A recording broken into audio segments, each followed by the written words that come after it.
मुसाफिर हूँ यारो, ना घर है ना ठिकाना। मुसाफिर हूँ यारो, ना घर है ना ठिकाना। मुझे बस चलते जाना है, मुझे बस चलते जाना है। Hi, I'm Priyanka, and I welcome you all to the first episode of Musafir Tales. Today, we'll be talking with the artist behind these amazing pictures, Gurnam. Gurnam is a Dilliwala with his roots from Punjab. He loves to travel and believes that there is more to India than just the Taj Mahal. He manages his passion for photography and heritage with a full time job as a marketing professional. And today, we'll be talking with him about the forgotten monuments of India. So let's start.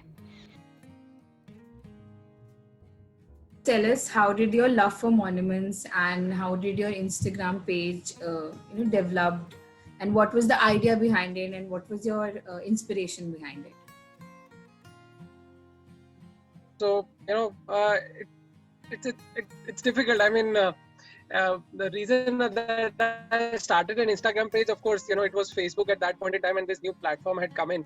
And initially, my thought was I was looking for something of my own, because a lot of my friends and every relatives and people whom you meet, they just tend to send you a Facebook request. So at that point in time, I was trying to have something of my own away from the known network, if I was to say.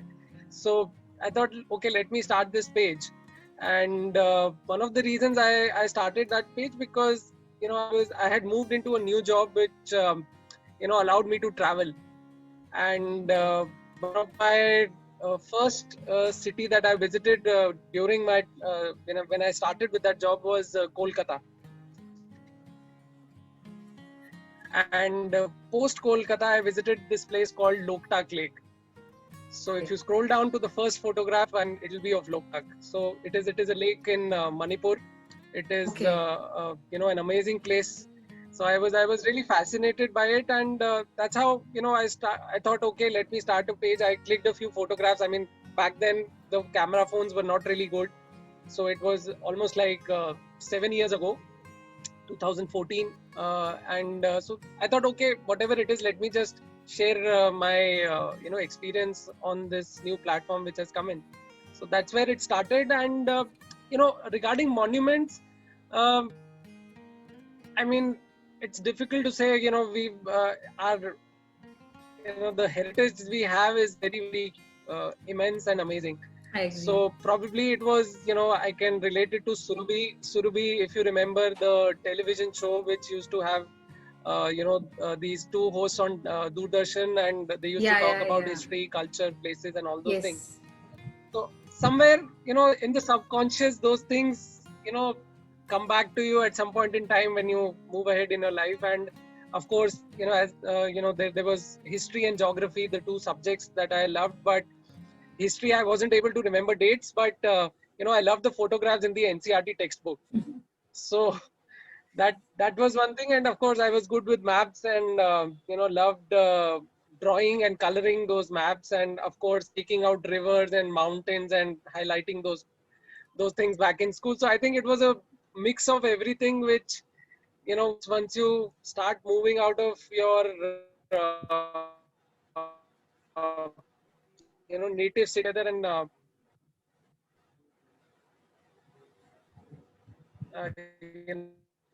bit of time, and I didn't really know what to do. So then I probably thought, okay,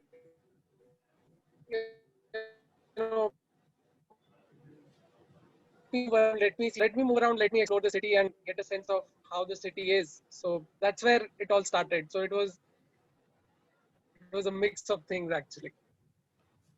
Awesome, awesome. I think I can relate to it to you little bit, because there's another show that used to come, Musafir Ho Yaro, if you remember. Deepthi Bhatnagar. Yeah. Star And Plus, yes, and if I I used remember to watch correctly. it every weekend. And I think my love for traveling started Yeah. from her, because that show was so authentic. And since I'm from Delhi, and when the Of Delhi course. episode came, I got so excited because she was visiting Delhi Zoo. I think she also visited Humayun's tomb.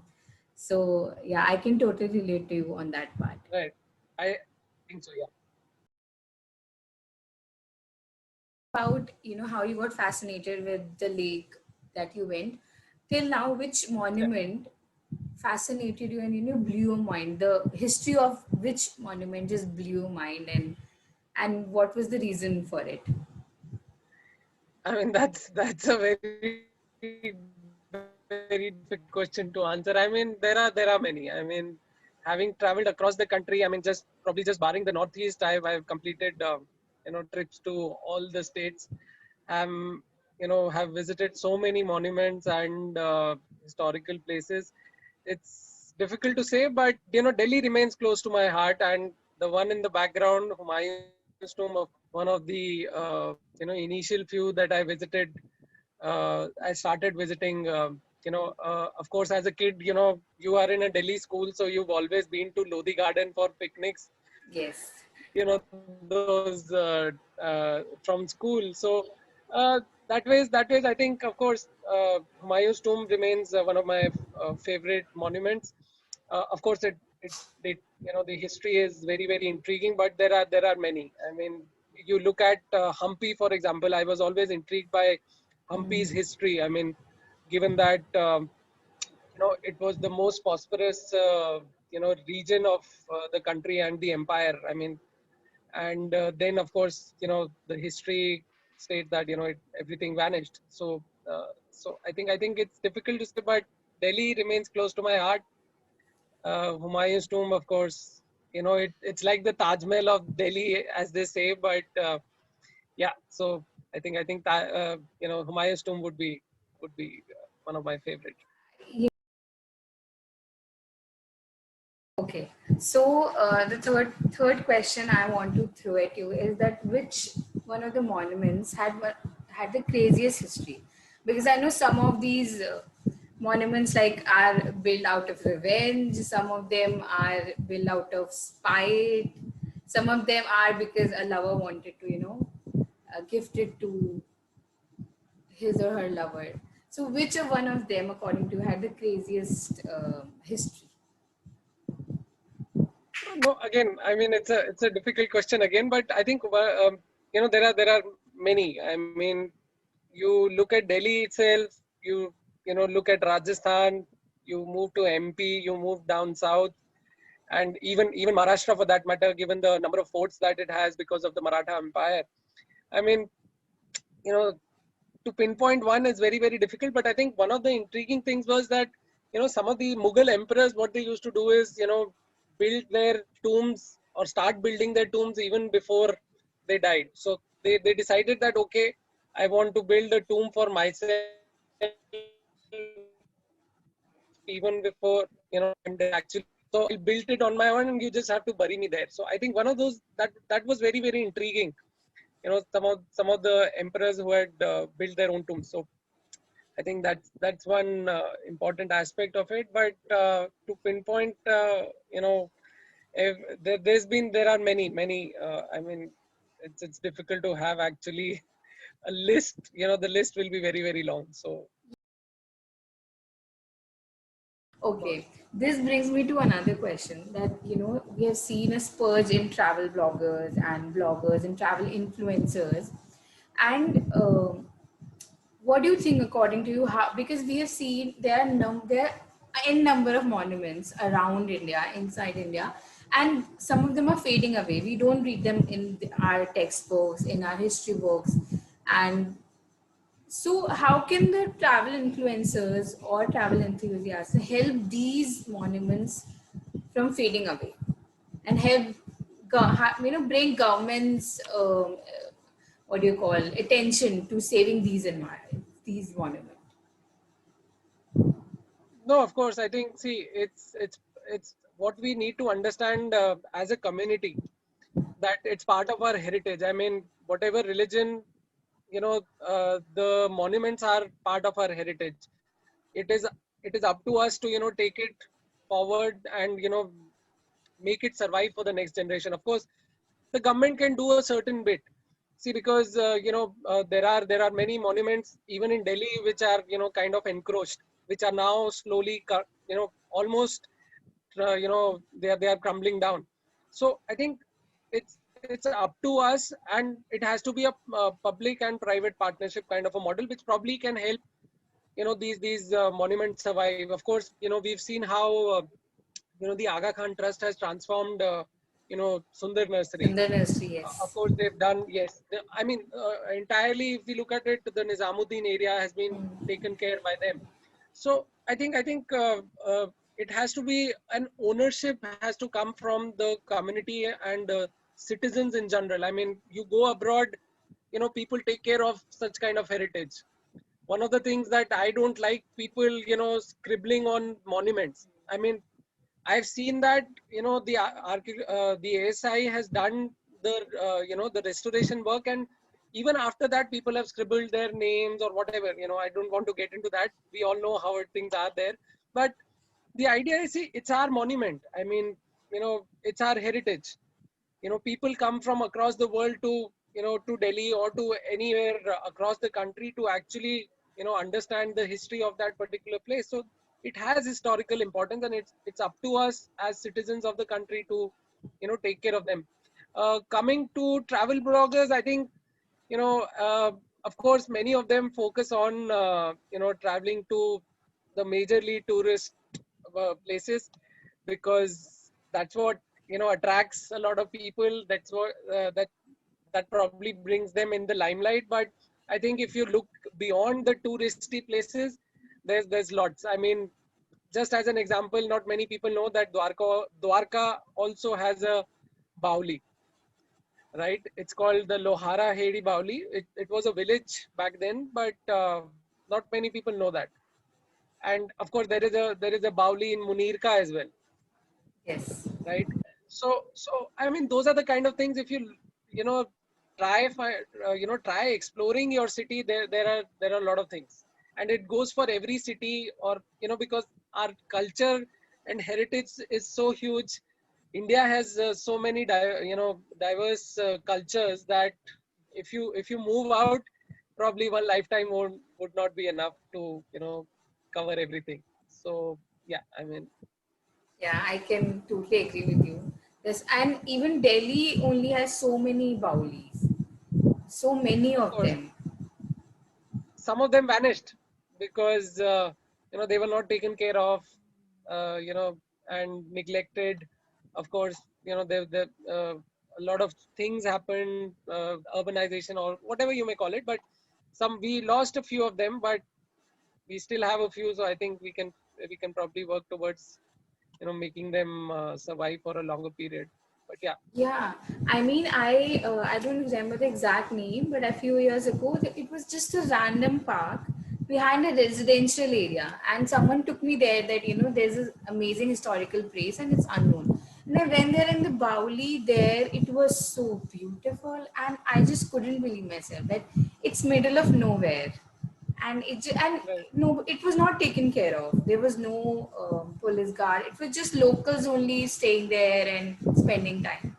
And right. I just thought, if Agrasen ki Bauli is so famous, this Bauli is not that bad. It's like probably as beautiful. And I think the Agrasen also, of course, became famous because of it came in the movies and all those Yeah, things. But many people don't know even Red Fort has a Bauli. So yeah, it you has. know, Even yeah, this Purana Killa has a Bauli. yeah, of Yes. course. So those are some of the things, because you just focus on the the ones that you know about, and which are probably you've read about, or you've seen it on TV. So, or maybe social media. But if you look beyond those, the main ones, there's again lots to explore, and lots to understand and see. Yes. So talking about India, India has obviously witnessed so many dynasties, kingdoms, eras. So which one, I know this is a little controversial, but which one is your favorite in terms of which dynasty, according to you, was like absolutely in terms of culture and heritage, your favorite? In terms of architecture, I think, especially. yeah, of course. I mean, again, a difficult question, but I think I had mentioned it earlier. Uh, the Vijayanagar Empire, I was very, very intrigued because given that it was the most prosperous empire in the world, and the kind of trade that used to happen at that point in time, and from there on to what it is right now, I think that was very intriguing. And of course, I cannot leave out the Mughal Empire, given that it was around for so many years, and the kind of structures that have been built or the monuments that have been built, it's just amazing. And then of course, the Maratha, the Rajputs, or if you look at Rajasthan again. So I think probably, yeah, Vijayanagar would be the first, and then again, there is a long list, difficult for me to point out, but every empire has done a lot in terms of, because the palaces, the kind of tombs, of course, they have their unique architecture. You look at Bhopal again. Bhopal is a place which was ruled by women. Not many people know that, right? So that's intriguing. I mean, you go, it's like a never ending saga. You can pick up a city, there is a lot of history to it. So yeah, I mean, I think that would be my answer. And Yeah, I like to add with that is that in terms of architecture, every monument and every kingdom has very different architecture. Whether of you go course, to of course. Jaipur, Rajasthan, or whether you go to down south Kerala, so we see tombs in Kerala. We have like very low lying. The head of the building is very low lying, and it's totally Low very lying, of different. course. Absolutely different from Probably the, more flattish. yeah, more Yeah, flattish. not as the Mughal ones. Yeah, and it's so amazing to see that India. I mean, I think we are very lucky. I hope I Of we course, I mean, yeah, we have so many different kingdoms, food, stories, of architectures. course, I mean, that's what the diversity is. I mean, of course, we have the people coming from Persia and Afghanistan and all those places. So that's how, they brought those influences. And even, when the British came in, they also brought with them the European influence in terms of the architecture. So, some of the beautiful churches across the country, you can actually see that kind of influence. So I think, yes, of course, India has been the center for getting wealth and power as well. But along with that, of course, every kingdom that came, or every dynasty or every ruler that came in, they brought also something unique from their countries or their areas, so that, and then it became a mix of the Indian heritage that was already existing, and of course, the Persian, or whichever, or even the Roman or European architecture that you know. And there are multiple forms of architecture that we can actually get to learn about when we are exploring the monument. So it is very intriguing. So India, in terms of its heritage, culture, as well as history, very, very diverse. So So lots with to learn, lots to explore. I totally agree. Like you can't see everything in one life. That's No, you sad. can't. I mean, it's like a web. One of my friends said that it's like a web. It just keep, like, everything is connected, and it keeps getting wider and wider. It's up to you to go ahead, listen to stories, and talk to monuments, as they say. So because there's this famous line which says, "Where stones speak." I think India is the place where stones speak, and the deeper you go, the deeper it gets. So yeah, That's really awesome. So, as this is the last question for you, and I think it's one of my favorite ones. See, as a explorer, I've just started exploring the monuments around Delhi, especially because I'm from Delhi, and it intrigues me a lot. Whenever I go to Jaipur or other places, not the shopping or anything intrigues me, just the architecture and the way people used to live in that, and just getting a rough idea how the day-to-day lives used to go. So I started, exploring, and in Delhi also, where there are all these bhavans that were earlier houses of Britishers and British government people. Right. So, but I'm still starting, and as you said, that people need to stop. It's not stop visiting, but people also need to visit all these unknown places and bring it to light. So, as an explorer, what do you think? Where should I start? Where are like the top 5 places I should start from? No, again, of course, It's a the famous difficult ones are always question. there. Yeah, I mean, the famous ones are always there. But as I said, I stumbled upon it's an ongoing process. Your curiosity is what drives you. So I always wanted to understand Delhi. So I ended up knowing that, there is a Bawli just near my place, Hmm. right? And same was the case with the Munirka one as well. And then, of course, you meet people because Instagram, of course, it has so many users, and there are people with a similar passion, right? So I think Tughlakabad Fort and the area around it again remains not so popular because people still visit Humayun's tomb and Safdarjung's tomb. That particular area is still very popular. But I think Tughlakabad Fort remains one of the not so famous forts.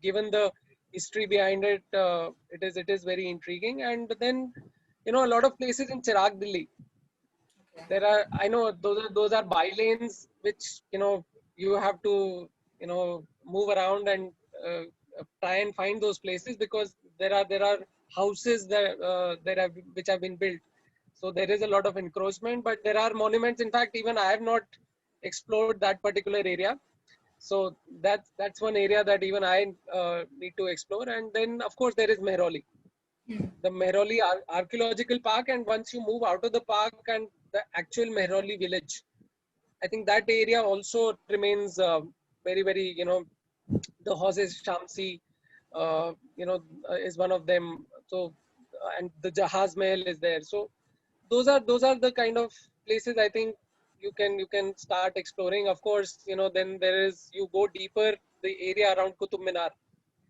you know Hmm. there are a lot of course Qutub Minar complex itself is there, but there are multiple heritage monuments in and around the Qutub Minar area. So of course there is the lake around Sanjay one. If you go early morning, you feel that you are somewhere not in Delhi. So I mean there are places that not many people know about. So I think at the top of my mind, these are some of the places that you can start with. Of course, you know about the more famous ones, but uh, I can of course share a few more. There are monuments in Malviya Nagar as well. That particular area. So in and around Malviya Nagar, again a lot of monuments there as well. Awesome. I think you have given me like a bucket list of the whole year. I can go to these places whole year, and I hope everyone I'm who's sure. listening would take inspiration from it. And thank you for so much for coming here and giving us your time. You have so much to talk and I have so much to ask. I think we need to do another probably segment on whatever you have in store for us. But Thank you so much for inviting me and sharing my experience. I'm really glad if I can, with my experiences, help people to understand their heritage and probably care about their heritage. I'm more than happy to help out. But and people of who are course, watching, as I said, it's the curiosity. It's the curiosity that drives you. yeah, I think the Yeah. curiosity drove me to ask you to come on this segment. But I think people who are watching, you should definitely check out his page. It's one of the most very different. It's absolutely different. I think your pictures are so raw, and it just. I mean, I think you post the picture just to tell the story, and I mean, I really like it. There's no other.